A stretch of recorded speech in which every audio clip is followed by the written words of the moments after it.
The ground around the indoctrination facility became a war zone. General Taewoo An's soldiers advanced under heavy fire from Vaxian defenders. Explosions tore up the frozen ground. Energy weapons lit up the polar sky. The noise was deafening. An moved with his troops, not commanding from safety but leading from the front. He had studied ancient Earth military history extensively. He knew that soldiers fought harder when their leaders shared their danger. And these soldiers needed every advantage because the facility was built like a fortress. Breaching team, move up, An ordered. Heavy weapons, suppress that gun tower. A squad of engineers ran forward carrying explosive charges. Vaxian fire cut down 2 of them, but the others reached the outer wall. The charges detonated, blowing a hole through reinforced concrete. Human soldiers poured through the gap. Inside the facility, High Warden Krell watched security displays in growing panic. The humans were breaking through his defenses faster than should be possible. His soldiers were well trained and well equipped, but the humans fought with terrifying intensity. All units, fall back to the inner compound, Krell ordered. Seal the doors. Prepare the self-destruct. His second-in-command looked at him in shock. Sir, if we trigger the self-destruct, if the humans reach the prisoners, we lose anyway. Krell interrupted. Better to destroy everything than let them win. Stand by to activate on my command. In the cell blocks, the children heard explosions growing closer. Some were frightened. The younger ones cried. But Young-Soo kept them calm, kept them hopeful. Listen, he said. That sound is our parents fighting to reach us. We need to be ready. When the doors open, we run. We help each other. The older kids carry the little ones. We stay together. Understand? The children nodded. They had been through months of fear and conditioning, but the thought of going home gave them strength. They waited, listening to the battle sounds grow nearer. Above the facility, the space battle continued. Admiral Daeho Kim's fleet was taking terrible losses. Ship after ship disappeared from his tactical display, but they held their position, preventing the Vaxian forces from attacking the ground troops. Admiral, we have lost 48 ships, his tactical officer reported. Hull integrity at 60%. Shields are failing. Hold position, Daeho ordered. Those soldiers need us. The children need us. We do not withdraw until every child is aboard a transport. Captain Hyun Choi's squadron was down to 8 ships from the original 40. His ship was damaged, half his systems offline, but he continued making attack runs on Vaxian positions, buying time for the ground forces. Captain, your daughter is in that facility, his executive officer said. When the rescue teams reach her, you will know. You will see her again. Hyun nodded, unable to speak. For months he had driven himself to exhaustion preparing for this moment. His little Suji was so close now. Just a few more minutes, just a little longer. On the ground, An's forces reached the inner compound. The doors were sealed, reinforced to withstand heavy weapons.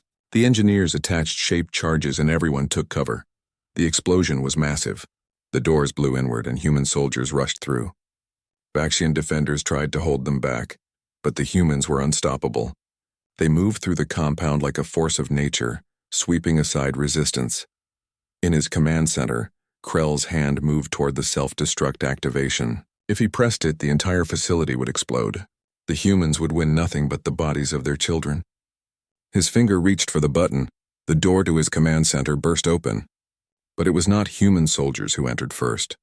It was Young-Soo, leading a group of older children. They had escaped their cells during the chaos of battle and found their way to the command level. No, Young-Soo shouted, seeing what Krell was about to do. The 12-year-old boy launched himself at the warden, tackling him away from the controls. Krell was trained, strong, and adult. But he had not expected to be attacked by a child. Young-Soo fought with desperate determination, holding on to Krell's arm, keeping him away from that button. Other children joined in. They were small, weak from months of captivity, but there were many of them. Minho, the 6-year-old, bit Krell's hand. Older children grabbed his legs. They swarmed the warden, holding him down through sheer numbers. Human soldiers burst into the command center seconds later. They saw children attacking the warden, preventing him from reaching the self-destruct. One soldier, a woman named Haeun, immediately understood what was happening. She rushed to the controls and disabled the self-destruct. General An entered the command center and saw Young-Soo sitting on top of the pinned warden, bruised and exhausted, but triumphant. The general knelt down to the boy's level. "Are you Young-soo Nam?" An asked gently. "Yes, sir," Young-soo replied. "Your parents are waiting for you in orbit. Let's get you home." Throughout the facility, rescue teams found the children. Some were in cells. Others had hidden during the fighting. A few, like Young-soo's group, had tried to escape on their own. All were alive. 2,847 children, frightened and traumatized but alive. Medical teams moved quickly, checking each child. They wrapped them in thermal blankets and gave them water. Some children were silent with shock. Others could not stop crying. The soldiers treated each one with infinite gentleness, knowing these were the reason for everything. Captain Hyun Choi received the transmission while fighting off Vaxian fighters. "Ground team to fleet. We have secured all children. Beginning evacuation to transports by copy that," Hyun replied, his voice breaking. "Suji is my daughter. Suji Choi is alive and well, Captain. You will see her in about 30 minutes. Hyun closed his eyes for a moment, overwhelmed with relief. Then he opened them and returned to battle. His daughter was safe, but other parents were still fighting to get their children off the planet. He would cover them until the last transport lifted. The evacuation was organized chaos. Children were carried to the waiting transports in groups. Soldiers formed protective lines around them as Vaxian forces tried to interfere. The human troops fought with renewed intensity, knowing they were protecting their species' most precious cargo. Young-soo found himself on a transport with Minho and 50 other children. Through the window, he could see human soldiers still fighting, holding the line so the transports could escape. Some of those soldiers would not make it out. They were sacrificing themselves so the children could go home. "Thank you," Young-soo whispered, watching the battle below. The transports lifted off under heavy fire. 2 were hit and crashed. The children aboard those transports were killed instantly, after surviving months of captivity. The loss was devastating, but the other transports made it to orbit, carrying 2,791 children to safety. In orbit, Admiral Dae-ho Kim ordered the fleet to withdraw. His ships formed a protective screen around the transports. Taking fire meant for the vulnerable vessels carrying the children. More ships died, more crews sacrificed themselves, but the transports were protected. Captain Hyun Choi's squadron covered the retreat until the last transport was clear. His ship was barely functional, held together by emergency force fields. But when he received the order to withdraw, his ship still had power. "All ships jump to hyperspace," Dae-ho commanded. "We are going home." The surviving human fleet, 89 ships from the original 214, jumped to hyperspace. They carried the rescued children and the knowledge that victory costs more than anyone imagined. On his flagship, Dae-ho reviewed the casualty reports. 125 ships destroyed, 41,267 personnel killed, 18,942 wounded. The numbers were staggering, but they had accomplished their mission. The children were free. On Talrix Prime, Emperor Talrix watched the human fleet escape and knew his empire was broken. He had lost over 500 ships trying to stop them. His capital's orbital defenses were shattered. And worst of all, the humans had struck his homeworld and taken back their children despite everything he could do to stop them. His generals entered the throne room. For the first time since he became emperor, Talrix had no orders to give. The humans had proven something he could not accept but could no longer deny. They were better at warfare than his empire of warriors. "Your Majesty," his senior admiral said carefully, "we must sue for peace. We have no ships left to fight with. The humans have demonstrated they can reach us anywhere. If we do not surrender, they will destroy us completely." Talrix wanted to refuse. His pride demanded he keep fighting. But the evidence was clear. The humans had crushed his forces while outnumbered and far from their home territory. If they came again with their full strength, the Vaxian Empire would cease to exist. "Contact the Galactic Confederation," Talrix said quietly. "Tell them we surrender. Tell them we will accept their terms." The message went out across the galaxy. The Vaxian Empire, one of the most militaristic civilizations in known space, had surrendered to humanity after 6 months of war. Aboard the transport carrying Young-soo and the other children, a soldier made an announcement. "Children, I want you to know something. Many brave people fought today to bring you home. Some of them did not survive. They gave their lives so you could see your families again. They were heroes, every one of them." Captain Hyun Choi arrived looking exhausted but determined. Fleet Admi, the human fleet, gathered at the staging point, a empty region of space 50 light-years from Talrix Prime. 214 warships, every vessel humanity could field. Aboard these ships were 87,000 naval personnel and 30,000 ground troops. It represented the total military might of a species that had no military just 10 months ago. In the troop transport carrier Unity, General Taewoo An walked among his soldiers. They were checking equipment, reviewing plans, and preparing mentally for what was coming. These were not professional warriors. They were volunteers, civilians who had undergone intense training because their species needed them. "General," a young soldier called out. Her name was Hyun, and she had been a medical student before the war. "Will we really make it to the surface? The defenses sound impossible." An sat down beside her. "The defenses are strong. We will lose ships getting through. Some of you will not make it to the ground. But enough of us will reach that facility, and we will bring those children home. That is all that matters." "I am scared," Hyun admitted. "Good," An replied. "Anyone who is not scared is a fool or a liar. But we do not let fear stop us. We use it to keep us sharp, to keep us careful. Fear keeps you alive." Across the fleet, similar conversations were happening. Officers reassuring their crews, pilots checking their ships one more time, medical teams preparing for massive casualties. Everyone knew the odds, everyone knew the cost, and everyone was going anyway. On the flagship Indomitable, Admiral Daeho Kim reviewed the final battle plan with his senior staff. The holographic display showed Talrix Prime and its defenses. 12 orbital platforms, each one a fortress. 400 ships in defensive formations, planetary shields over the capital city where the children were held. Phase 1, Daeho explained, pointing to the display. Fleet Admiral Lee's division will make a feint toward the northern hemisphere. Draw their mobile forces out of position. You will take heavy fire. Hold as long as you can, then withdraw. Salmon Lee nodded. She was calm, as always. "My ships are ready, Admiral. We will give you your opening." Phase 2. Captain Choi's fast.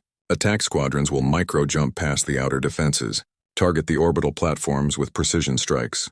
Speed is everything. You cannot stay and fight. Hit and run, over and over. Hyun Choi studied the tactical data. 3 platforms minimum. If we can get 4, the assault transports will have a clear path. Phase 3. Commander Shin's flotilla will deliver kinetic weapons to the southern hemisphere. Force them to split their defenses, make them think we are attacking multiple targets. Bora Shin looked tired, but determined. The impactors are ready. We will make them bleed ships. Phase 4. I will lead the main assault directly to the polar region. We break through whatever is left of their defenses and hold the door open. General An's transports land and secure the children. Then we all get out together. "And if we cannot break through?" someone asked quietly. Daeho met their eyes.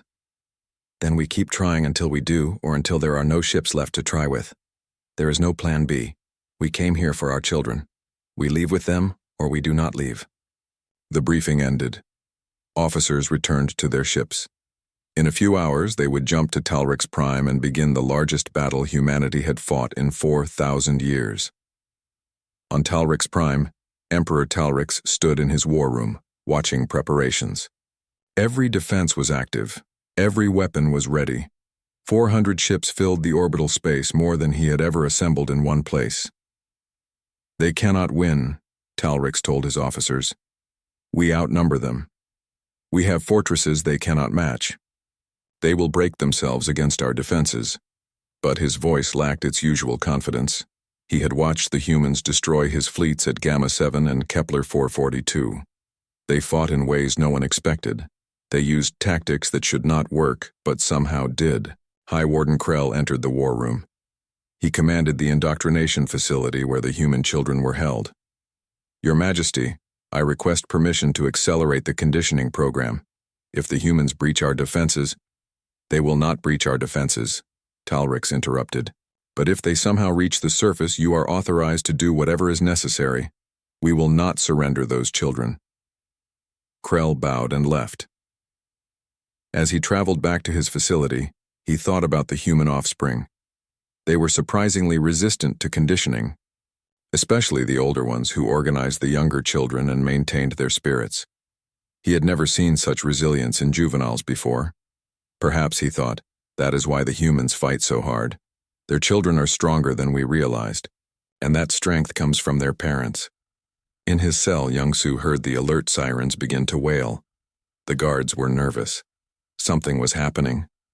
He pressed his ear to the wall, listening to the sounds of the facility. Soldiers were running. Orders were being shouted. The adults were afraid.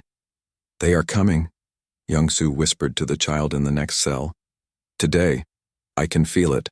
Our families are coming today." "How do you know?" the younger child asked. His name was Minho, and he was only 6 years old. "Because that is what humans do," Young-Soo replied. "We do not abandon our own. Ever." Young-Soo stood up as much as his small cell allowed. He started singing quietly, an old Earth song his mother had taught him. One by one, other children in nearby cells joined in. The song spread through the facility, 2,847 young voices singing together.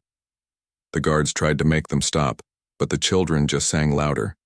It was a small act of defiance, but it made them feel less alone. And somewhere out in space, their parents were coming. The human fleet emerged from hyperspace at the edge of the Talric system. Admiral Daeho Kim watched the sensor displays light up with enemy contacts. 400 Vaxian ships, 12 massive platforms. Shields and weapons everywhere he looked. "My God," someone whispered. "Can we really do this?" "We have to," Daeho replied. "Helm, full speed ahead. All ships, begin the attack." The battle began immediately. Fleet Admiral Soman Lee's division drove toward the northern hemisphere, weapons blazing. The Vaxian fleet responded exactly as predicted, shifting forces to intercept. Soman's ships took devastating fire. 3 ships exploded in the first minutes. 4 more were badly damaged. "Hold the line," Soman ordered. "We are not here to win. We are here to buy time. Make them focus on us." Her flagship, the carrier Defiance, shuddered under weapons impacts. Shields were failing. Hull breaches were reported on multiple decks, but Somin kept her ships in formation, drawing more and more Vaxian forces toward her position. "Admiral, we are taking critical damage," her tactical officer reported. "We need to withdraw." "Not yet," Soman said calmly. "Not until the assault transports are clear." Meanwhile, Captain Hyun Choi's squadrons made their move. 40 ships micro-jumped through the Vaxian formations, appearing in close orbit around the platforms. At point-blank range, they unleashed everything. Missiles, railgun rounds, plasma bolts, all concentrated on the massive fortresses. The platforms had powerful shields, but they were designed to stop ships attacking from a distance. They were not designed for enemies that appeared right next to them. Hyun's ships pounded the platforms, shields collapsing under the barrage. "Platform 3 is down," someone shouted. 4 and 7 are damaged. But the cost was terrible. The Vaxian point defenses were tearing into the human ships at close range. Hyun watched on his display as ships disappeared, their crews dying to create openings for the assault. "Keep firing," he ordered. "We need 4 platforms down." Commander Borishin's flotilla delivered the kinetic weapons. Massive tungsten rods slammed into the southern hemisphere defenses. 2 platforms shattered. Vaxian ships were destroyed or damaged. The enemy had to pull forces from the north to respond to this new threat. "It is working," Daeho said, watching the tactical display. "They are spreading their forces thin. Now we hit them where they are weak." He led the main fleet in a straight line toward the polar region. The Vaxians tried to intercept, but they were out of position. Hyun's attacks had damaged or destroyed 5 platforms. The kinetic weapons had killed dozens of ships. Soman's division was still holding attention in the north. There was a gap. It would not last long, but it was enough. "All transports go now," Daeho ordered. "General An, you have your window." 30 assault transports broke formation and dove toward the planet. They were heavily armored but slow. They relied on the fleet to keep them safe. The Vaxians realized what was happening and shifted their fire, trying to stop the transports. That's when Fleet Admiral Soman Lee made her decision. Her flagship was dying. Fires were spreading through the ship. Escape pods were launching, carrying survivors away. She could abandon ship and save herself, or she could buy a few more seconds for the transports. All crew, evacuate immediately, Soman ordered. I am staying with Defiance. Admiral, you need to leave now, her executive officer pleaded. The transports need more time, Soman said. Now go, that is an order. She waited until the last escape pod launched. Then she aimed her dying ship at the nearest orbital platform, at maximum acceleration, shielding her ship behind thick armor plates. Vaxian weapons tore into Defiance. But Soman's ship was already dead. It was just a mass of metal now hurtling toward the platform at Imp. The Vaxian war fleet was the largest military force assembled in decades. 312 warships commanded by Grand Admiral Vexoth, the Empire's greatest military mind. He had fought 89 major battles and won them all. Emperor Talrix had ordered him to crush the human threat completely. Vexoth studied the reports from Gamma 7. He was not like the Emperor. He did not underestimate his enemies. The humans had fought cleverly at the outpost using surprise and coordination, but Vexoth had fought clever enemies before. He had plans for every situation. We will meet them at Kepler 442, Vexoth told his officers.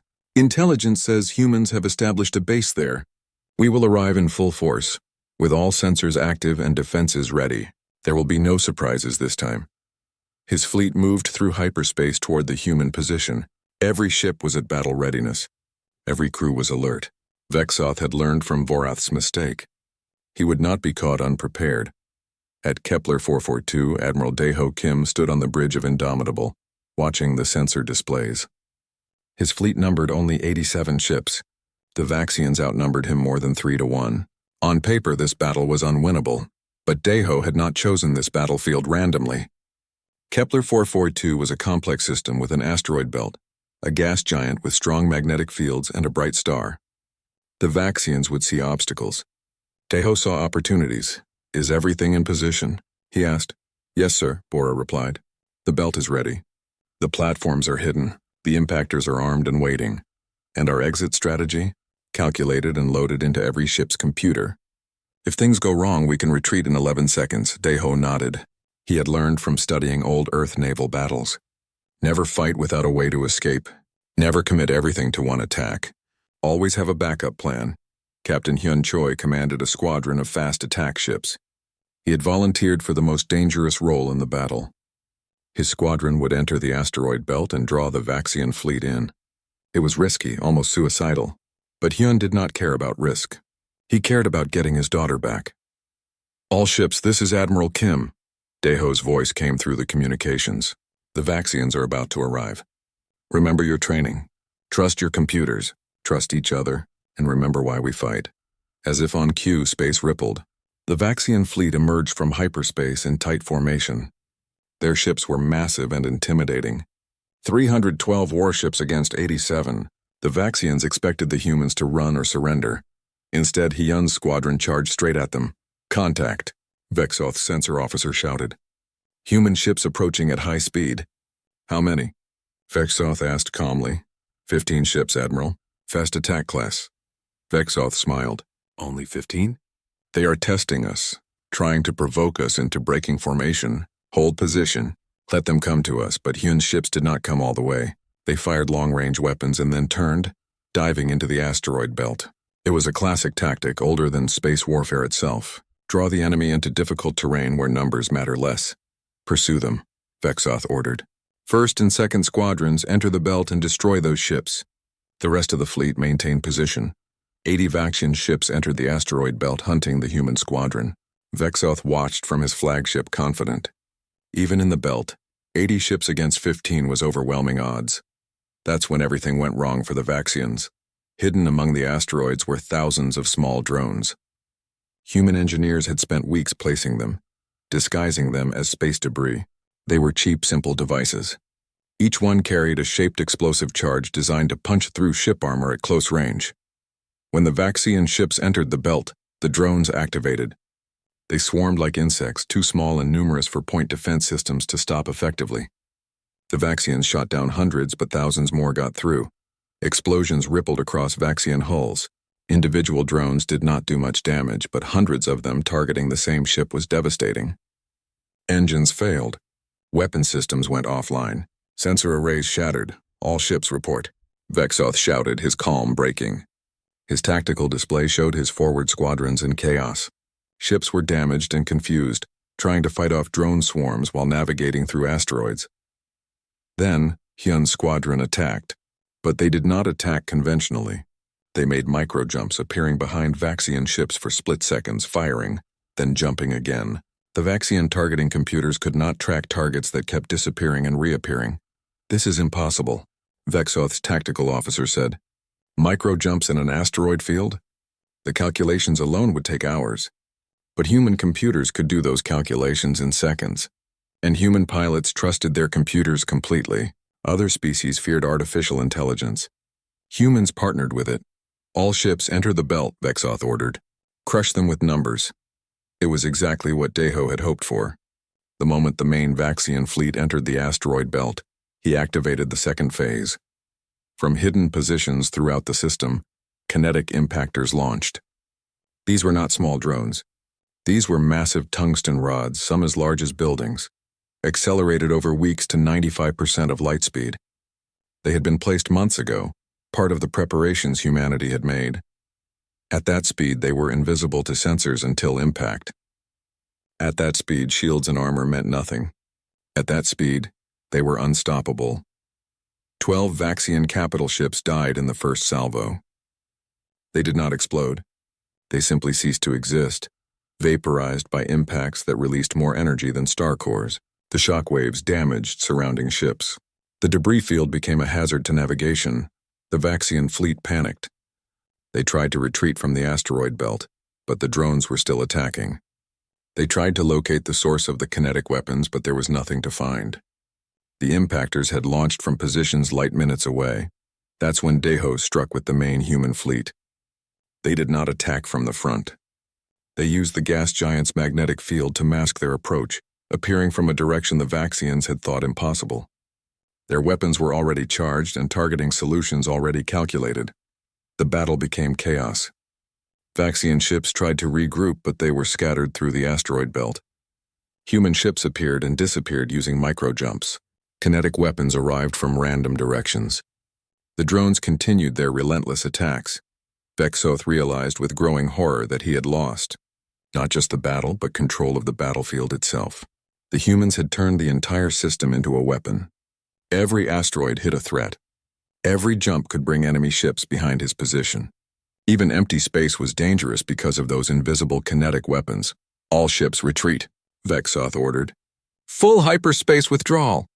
But retreating from an asteroid belt while under attack was not simple. Ships collided trying to escape. Others were caught by human weapons as they tried to jump. The organized Vaxian fleet became a mob of panicking vessels. When it was over, 287 Vaxian ships were destroyed or disabled. Only 25 escaped.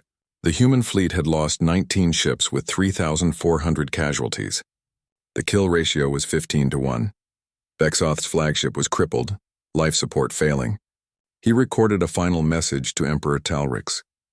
"They do not fight like anyone I have encountered. They are using tactics and technology in combinations I have never seen. They fight like demons who have studied war for thousands of years. I have failed the Empire. They are coming for their children, and I do not believe we can stop them." On Earth, the celebration was muted.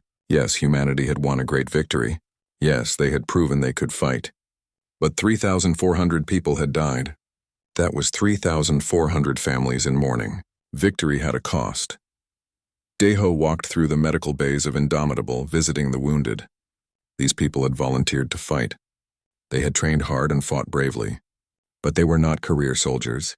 They were scientists, engineers, artists who became warriors because their species needed them. "Will it be worth it, Admiral?" a young officer asked. She had lost an arm in the battle. Medical technology could grow her a new one, but the psychological scars would last longer. "When we bring the children home, yes," Deho replied. "When your children or grandchildren can grow up safe, knowing humanity will protect them, yes. We are paying a terrible price, but we are buying something precious." Meanwhile, human intelligence operatives were working frantically.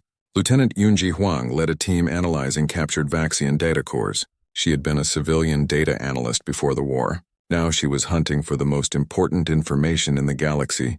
Where were the children? I found something, Yunji said, her voice shaking with excitement. Encrypted files about a facility on Talrix Prime. References to subject conditioning and juvenile assets. This has to be it. Dr. Jiwan Kang reviewed the data. Her hands trembled as she read. The polar region of their capital world. A fortified indoctrination center. They are trying to break the children psychologically, remake them as Vaxian warriors. How long until the conditioning becomes permanent? Deho asked, dreading the answer. Months, maybe. We have time, but not much. Every day that passes makes it harder to reverse the psychological damage. Deho gathered his war council. Beware the peaceful person who chooses violence. They have nothing left to lose. Humanity was 60 days had passed since the children were taken. On every human world, the change was visible. Cities that once hummed with art and music now roared with industry. Construction yards that built passenger ships now assembled warships. Universities that taught philosophy now taught military strategy. Deho Kim stood on the bridge of his new flagship, the Indomitable. The ship was not beautiful like the old diplomatic vessels. It was angular, efficient, and deadly. Every system was designed for one purpose: combat. Looking at it made Deho feel sick, but thinking about the children made him determined. Status report, he said to his crew. 90 warships completed, sir, his tactical officer replied. Another 50 will be ready in 2 weeks. Production is accelerating. 90 warships. Humanity had built 90 military vessels in 2 months. It seemed impossible, but humans were good at doing impossible things when they needed to. Commander Bora Shin entered the bridge. She was 31 years old and had designed most of these new ships. Before the war, she had designed space stations. Now she designed weapons. Her eyes had dark circles from lack of sleep, but she smiled when she saw the display screens. The new engines are performing above specifications, Bora said. We can accelerate faster than any known species. The inertial dampening systems can handle forces that would kill most aliens. Good, Deho said. What about the weapons?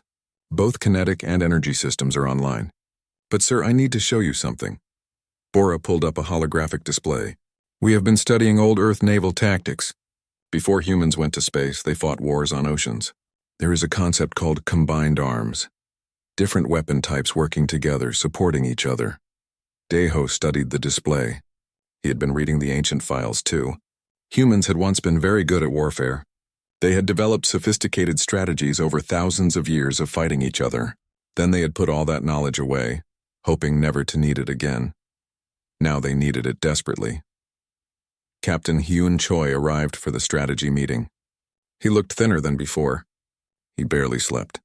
Every moment was spent preparing, training, pushing himself harder. Somewhere out there, his daughter Suji was suffering.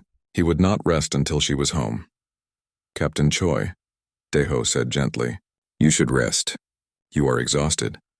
I will rest when Suji is home, Hyun replied. His voice was hard, but his eyes showed deep pain. What is our first target? Deho pulled up a star map. Vaxian Outpost Gamma 7. It is a listening post on their border.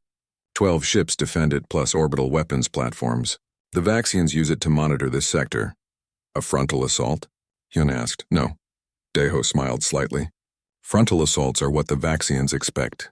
Everyone in the galaxy fights that way. Direct, straightforward, predictable. We are going to do something different. He explained his plan. As he talked, Hyun's eyes widened. Bora nodded enthusiastically. Dr. Jiwon Kang, who had joined them as strategic advisor, smiled for the first time in weeks. It is risky, Jiwon said. The calculations must be perfect. If the timing is wrong, we lose everything. Then we make sure the timing is perfect, Deho replied. Because this is not just about winning a battle. We need to show the Vaxians that we are not what they think we are. We need to show them they made a terrible mistake. Meanwhile, on Talrix Prime, Emperor Talrix reviewed reports from his border. Human ships had been detected moving toward Gamma 7. He was pleased. Finally, the humans were coming to fight. This would be entertaining. Send the defense fleet, Talrix ordered. Tell them to capture some human ships if possible. I want prisoners. I want to see these peaceful fools beg for mercy. His generals bowed and left to carry out his orders. Talrix poured himself wine and settled in to watch. His throne room had massive screens that could display battles in real time. He wanted to see the humans defeated. He wanted to see them broken. At Gamma 7, the Vaxian commander was confident. His name was Voreth, and he had fought in 50 battles. He had never lost. When sensors detected human ships approaching, he ordered his forces into standard defensive formation. The orbital platforms powered up their weapons. His 12 warships took positions around the outpost. The human ships came closer. They seemed hesitant, probing the defenses and then retreating. They tried several approaches and backed off each time. Voreth smiled. "They are afraid," he told his crew. "They talk of war, but they do not know how to fight. Watch them run, but the humans were not running. They were measuring, calculating, recording the positions of every Vaxian ship, every weapons platform, every sensor. They were feeding data into computers that processed information faster than any organic brain. Then everything happened at once. Captain Hyun Choi's strike force jumped.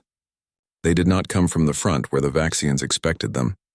They appeared behind the station, having made a micro-jump that navigated through normal space with impossible precision. The Vaxians did not know micro-jumps were possible. The calculations were too difficult, too dangerous. But human computers could do it. At the same moment, kinetic weapons arrived. Solid tungsten rods, launched weeks earlier from hidden platforms, accelerated to 90% of light speed. They had been traveling through space silently, invisibly for days. Now they arrived from 3 different directions. At that speed, they did not need explosives. The kinetic energy alone was devastating. The main human fleet attacked from an angle the Vaxians had not covered. They had used the system's star to hide their approach, something the Vaxians thought was impossible. But humans understood orbital mechanics better than any species in the galaxy. They knew how to use gravity, radiation, and stellar wind to mask their movements. Commander Voreth's confidence vanished in seconds. His sensors screamed warnings from every direction. Ships behind him, weapons from the side, the main fleet coming from an unexpected vector. His careful defensive formation meant nothing. The humans had attacked from 4 places at once. "Return fire," he shouted. "All ships, engage!" But the Vaxian ships were confused. They did not know which threat to face first. Their point defense systems tried to track the kinetic weapons, but they were too fast. The weapons platforms tried to target the human ships behind the station, but by the time they rotated, the humans had moved. The tungsten rods hit first. 2 Vaxian ships simply exploded, blown apart by impacts that released more energy than nuclear weapons. A weapons platform shattered like glass. The Vaxian formation broke apart as ships tried to reposition. Then Hyun's strike force attacked. His ships moved impossibly fast, accelerating at forces that would kill most species. Human bodies could handle it because of medical enhancements and better inertial dampening. The Vaxian ships seemed to move in slow motion by comparison. The main fleet arrived and opened fire. Human weapons were different from Vaxian ones. They used a mix of old and new technology. Lasers and plasma weapons, yes, but also railguns and missiles. The Vaxians had to defend against multiple weapon types that behaved differently. Their shields and armor, optimized against energy weapons, were vulnerable to kinetic impacts. 17 minutes after the attack began, it was over. The outpost was crippled. 6 Vaxian ships were destroyed. The others were fleeing or disabled. Human forces had 3 ships damaged, 0 destroyed, 47 casualties. Hyun broadcast a message to the surviving Vaxian ships. His voice was cold, controlled, but filled with promise. "You have our children. We are coming for them. Surrender them unharmed, or face what you saw here today again and again until you understand. You awakened something you do not understand." The battle footage spread across the galaxy. The Galactic Confederation watched in shock. The peaceful humans, the species that mediated disputes and built hospitals, had just executed a military operation with precision that military powers could not match. Analysts from a dozen species studied the battle. They realized something terrifying. Humanity was not just fighting. They were applying 4,000 years of scientific advancement to warfare. Every other species had been at war continuously, refining their military technology slowly. Humans had stopped fighting and spent 4,000 years advancing every other technology to incredible heights. Now they were applying all that advancement to war. The results were devastating. "They move faster than they should," one analyst said. "They coordinate better than they should. They think differently than anyone else. They are using their computers in ways no one else does, another added. They trust their artificial intelligence completely. They let machines and humans work together in perfect harmony. On Earth, Fleet Admiral Salmon Lee watched the battle footage and smiled grimly. She was 58 and had been managing human logistics and industry. Now she managed war production. Every day, more ships emerged from construction yards. Every day, more weapons were manufactured. Every day, humanity grew stronger. How long until we can attack their core systems? She asked her staff. 4 months at current production rates, her aide replied. But Admiral Kim wants to wait until we find the children's location. No point taking territory if we do not know where they are. Then find them, Somin said. We have the whole human intelligence network working on it. Someone, somewhere knows where those kids are. The stars looked peaceful that morning on New Eden. Children ran through the streets, their laughter echoing off the buildings. Young-Soo sat in his classroom, staring out the window at the blue sky. He was 12 years old and loved learning about alien species. His teacher was showing pictures of different worlds when the alarms started. Nobody knew what the alarms meant at first. New Eden had never had an emergency before. It was a quiet human colony, far from any danger. The teacher looked confused. She told the children to stay calm, but her voice shook. Then the sky changed. Large ships appeared from nowhere, dark and menacing. They hung above the city like storm clouds. Young-Soo pressed his face against the window. He had never seen ships like these before. They were not human ships. They were not friendly. The Vaxian soldiers came next. One moment the classroom was normal. The next moment strange beings stood in the doorway. They were tall and covered in dark armor. They carried weapons that glowed with purple light. The teacher screamed. The children tried to run. Young-Soo felt something hit him. It did not hurt, but his body stopped working. He fell to the floor, unable to move. Around him, other children fell too. The Vaxians walked between them, checking each child. They spoke in harsh voices, words Young-Soo could not understand. Strong hands picked him up. Young-Soo wanted to fight, but his arms would not move. He could only watch as the soldiers carried him and his classmates out of the school. Outside, he saw other children being loaded onto transport vehicles. Some were crying. Others, like him, were frozen by the strange weapons. Above the planet, Captain Hyun Choi raced toward New Eden in his ship, the Harmony. He had received the distress call 17 minutes ago. His daughter Suji was down there. She was 7 years old. She should be in school right now. Faster, Hyun said to his crew. Push the engines harder. His communications officer looked up with fear in her eyes. Captain, we are detecting multiple ships leaving the planet. They are heading for hyperspace. Can we intercept them? Hyun asked, though he already knew the answer. No, sir. They will jump before we arrive. Hyun slammed his fist on the armrest. The Harmony was a diplomatic ship, designed for peaceful missions. It had no weapons strong enough to stop a military vessel. It was not built for this. Humans had not built warships in over 4,000 years. When the Harmony entered orbit around New Eden, the Vaxian ships were gone. Hyun rushed to the surface, his heart pounding. He ran to Suji's school. The building was empty except for terrified teachers. His wife was already there, collapsed on the floor, sobbing. They took her, she whispered. They took our baby. Across 3 human colonies, the same horror unfolded. In 43 minutes, the Vaxians had taken 2,847 children. They vanished into hyperspace before human forces could respond. On Earth, in the grand capital city, Admiral Daeho Kim stood in the command center, staring at reports. He was 52 years old and had served in the diplomatic fleet his entire career. He had resolved trade disputes. He had negotiated peace treaties. He had never fired a weapon in anger. Now he read about children being stolen from their homes. His hands trembled as he held the reports. This was not something diplomacy could fix. But what else did humanity have? They were not warriors. They had forgotten how to fight. Ambassador Mireille Park was already preparing for negotiations. She was brilliant at her job. For 23 years, she had solved problems with words instead of weapons. She believed in peaceful solutions. She had to believe that talking could bring the children home. She led a delegation to the Vaxian border. 12 other alien species came with her, representing the Galactic Confederation. Surely the Vaxians would listen to reason. Surely they would understand they had made a terrible mistake. Emperor Talrix received them in his throne room. The chamber was massive, decorated with weapons and armor from conquered worlds. The Emperor sat on a throne made from the hull of a destroyed ship. He smiled when he saw the diplomats. "Welcome," Talric said, his voice cold. "Have you come to surrender more of your worlds to us?" Mirai stepped forward. "We have come for our children. Return them and there will be no conflict. Keep them and you will face consequences." Talric laughed. It was not a pleasant sound. Consequences? From humans? You have been peaceful for 4,000 years. You have no military. You have no weapons. You are weak.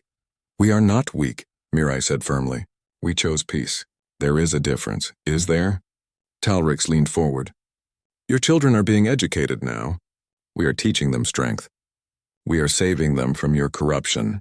They will thank us someday for rescuing them from lives of weakness." Another diplomat, a tall alien with blue skin, spoke up. "You are violating galactic law." The Confederation demands nothing," Talric interrupted. "Because the Confederation is weak, just like humanity. You speak of laws, but you have no strength to enforce them. Go home, diplomats. Accept that the strong take what they want. The weak suffer what they must." Mirai tried for 3 days. She used every argument, every appeal to honor and justice. The other diplomats tried too. But Talric would not change his mind. He enjoyed watching them beg. He enjoyed showing them their powerlessness. When Mirai returned to Confederation space, she felt something break inside her. Her life had been dedicated to peace. She believed words could solve any problem, but some problems could not be solved with words. Some enemies only understood force. On Earth, the Grand Assembly met. It was the largest gathering of human leaders in centuries. Billions watched the broadcast across all 247 human colonies. Everyone wanted to know what would happen next. Speaker after speaker addressed the assembly. Some argued for patience. Give diplomacy more time. Keep trying to negotiate. Others argued for action. The children were suffering. Every day that passed was another day of trauma. Admiral Daeho Kim was called to testify. He walked to the podium, feeling the weight of every eye upon him. He thought about his own children, safe at home. He thought about Hyun Choi, one of his best captains, whose daughter was gone. "I have served peace for 31 years, Daeho said. His voice was steady, but his heart was breaking. "I believed we had evolved beyond violence. I believed we were better than our ancestors who nearly destroyed Earth with their wars. But our children are being held by an enemy who respects only force. The galaxy will not help us. We must help ourselves." Dr. Jiwon Kang came next. She was old, 61 years, and spent her life studying history. Most people thought she was strange because she studied warfare. Why study something humanity had abandoned? Now everyone understood why. Jiwon had been warning them for years. She had said that forgetting how to fight was dangerous. She had said that peace must be defended, not just hoped for. Nobody had listened. Now they wished they had. "Our ancestors left us their knowledge," Jiwon said. "When they ended the final Earth War, they locked away everything they knew about warfare. They hoped we would never need it. They prayed their children's children would never have to fight again. But they kept the knowledge just in case. They left us the keys to those sealed vaults." She held up a data chip. "This contains everything. Tactics, strategies, weapons designs. 4,000 years of peace, but the knowledge remained. They trusted us to use it only if we had no other choice. I believe we have reached that moment." The debate lasted 67 hours. People argued passionately on both sides, but deep down everyone knew what had to be done. The vote was called. 91% voted yes. Humanity would go to war. The notification went out to the Galactic Confederation immediately. After 4,127 years of unbroken peace, humanity declares war on the Vaxian Empire. We want our children back. We will accept nothing less. Across human space, everything changed. Factories that made civilian goods began retooling. Engineers who designed hospitals now designed weapons. Scientists who studied medicine now studied tactics. Artists put down their brushes and picked up tools. The transformation was terrifying in its speed. Humans had not forgotten how to work together. They had not forgotten how to organize. They had just been using those skills for peace instead of war. Now they turned all that ability toward one purpose: bringing their children home. In his quarters, Admiral Daeho Kim opened the sealed files. He read tactics written thousands of years ago. He studied battles fought on old Earth, before humans reached the stars. The knowledge was ancient, but the principles were eternal. He began planning. He began building an army.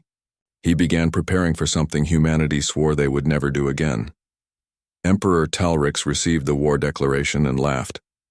"Let them come," he told his generals. "We will destroy their little fleet. Then we will take the rest of their worlds. Perhaps we will be merciful and let them serve us as slaves." But one of his generals, an old warrior who had fought many battles, looked worried. "Your Majesty, we should not underestimate them. They are activating their entire industrial base. They are moving with frightening efficiency." "They are peaceful fools," Talrix said dismissively. 4,000 years without war? They have forgotten how to fight. This will be easy." The general said nothing more, but he remembered an old saying from his own species.